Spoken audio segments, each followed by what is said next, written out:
अगर आपकी सैलरी से हर महीने कुछ पैसा बचत होता है, तो सवाल उठता है कि उस पैसे का क्या करें? बैंक एफडी, फिक्स्ड डिपॉजिट या mutual fund, SIP, systematic investment plan. चलिए इसको एक एग्जाम्पल के साथ समझते हैं। फिक्स्ड डिपॉजिट एफडीआरडी में आपको लगभग 8% का इंटरेस्ट मिलता है। ये एक सेफ ऑप्शन है जिसमें बिल्कुल भी रिस्क नहीं होता, लेकिन इसका रिटर्न लिमिटेड होता है और इन्फ्लेशन के इम्पैक्ट के कारण आपकी वेल्थ लॉन्ग टर्म में ज़्यादा नहीं बढ़ती।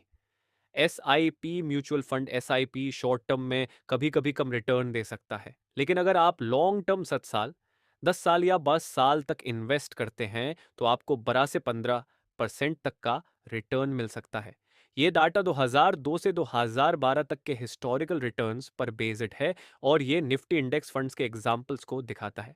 लेकिन याद रखें, एस आई पी में थोड़ा रिस्क होता है क्योंकि ये मार्केट के परफॉर्मेंस पर डिपेंड करता है।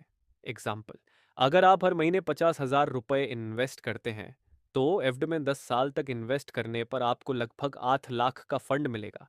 एसआईपी में 10 साल तक इन्वेस्ट करने पर 20% एनुअल रिटर्न अस्यूम करते हुए आपका फंड 1 से 2 करोड़ रुपए तक हो सकता है। तो क्या चूज करें? अगर बिल्कुल भी रिस्क नहीं लेना चाहते तो एफडी या आरडी बेटर है। अगर आप थोड़ा रिस्क लेने को तैयार हैं और ज़्यादा रिटर्न्स चाहते हैं, तो एसआईपी बेटर ऑप्शन हो सकता है। फाइनल एडवाइस, इन्वेस्टमेंट करने से पहले अपने फाइनेंशियल गोल्स और रिस्क टॉलरेंस को समझना ज़रूरी है। अगर ज़रूरत हो